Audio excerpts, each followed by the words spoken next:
This is TWiT. We're going to move to another company that starts with A and talk about Amazon a little bit. This week, Amazon announced a low-cost version of Amazon Prime for people in the U.S. who are on government assistance with an EBT card. This is a way for Amazon to reach an audience that they aren't really reaching right now. In fact, there's an amazing statistic that I saw about Amazon's penetration into the U.S. market by income, where it said that people who are earning more than basically $112,000, 82% of them already have Amazon Prime, whereas only 52% of people in the 21 to 41,000 annual income have Amazon. So Amazon sort of got a different place to grow now, and this may be a reason why. Lisa, I know you follow retail stuff very closely. Yeah. What's your take on Amazon taking Amazon Prime to this audience of people with lower incomes? This is actually one of two programs they're doing to try to expand their retail reach beyond a six-figure household, because this summer they're also teaming up for a 2-year pilot program with the Department of Agriculture, where people who are using federal food aid can order groceries through Amazon Prime and Amazon Direct.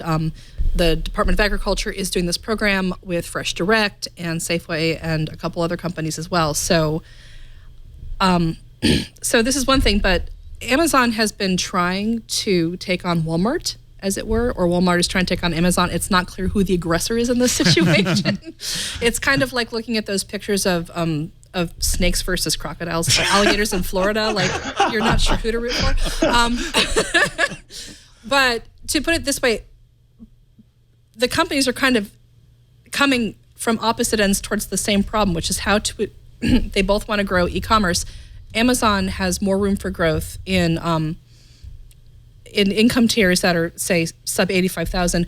Walmart has room for growth in income tiers, because Walmart's got the lower middle class and middle class income tiers pretty firmly locked in. It's had almost no success gaining traction above. So, I mean, this is the reason why when Amazon announced Prime Day, Walmart was like, we'll do you better, and had a competing event. They both recently modified their free shipping and their free return, and this is just another salvo where Amazon is trying to attract loyalty from customers who are otherwise pretty firmly entrenched in a Walmart base. Yeah, and Amazon figures that Walmart's strength is their geography. They have stores everywhere. Amazon's strength is that they can reach everywhere with shipping. So they are kind of natural rivals, other than the fact that, Walmart's got to get the stuff there in trucks and pay people in their stores, and Amazon has to get stuff in UPS trucks and pay people in their warehouses, right? But they're both kind of strangely interestingly, comparable. both Walmart and Amazon are now experimenting with outsourcing their deliveries, where Walmart is now launching a program where its employees will make deliveries on the way home from their job. And Amazon, I'm not kidding. No. And Amazon is now outsourcing some of its delivery to third parties who are willing to just kind of drive around. It's like TaskRabbit or Uber, except what you do is you drop off packages all day. I had somebody deliver my Prime packages this week who did that, and she was really startled when I quizzed her for 10 minutes. Like, how did you get started? And do you do a lot of driving? And what do you get compensated for? Because I got to meet somebody in person who was doing this. Why wouldn't you want to know, right? In terms of who the aggressor is, I mean, these are two of the most aggressive companies in the history of the world. Yeah. Yes. I think they're both really aggressive. Walmart. Python versus alligator. Yep. Walmart has this long history of not really doing all that well at competing with Amazon in terms of online, but they spent a huge amount of money for Jet.com and put the Jet.com guy in charge of all their online operations. I think that's a story that's still unfolding, given that Jet.com was so new. It's not like Jet.com had managed to kill Amazon on its own. But it's fun to watch, because I think they will both do everything in their power to hurt the other guy in a way that will probably end up being good for consumers. In the short term, yeah. I mean, part of the play, one of the reasons this is smart for Amazon is if they've already got saturation at the high end, you can actually make a lot of money off of lower income retail tiers if you provide a service at a reasonable price point that they keep coming back to over and over again. I mean, this has been true in banking for years, where check cashing corporations make tremendous amounts of money from the unbanked. The profit margins are insane there. And so with Walmart, with Amazon, they've got the same potential where they can grow that audience.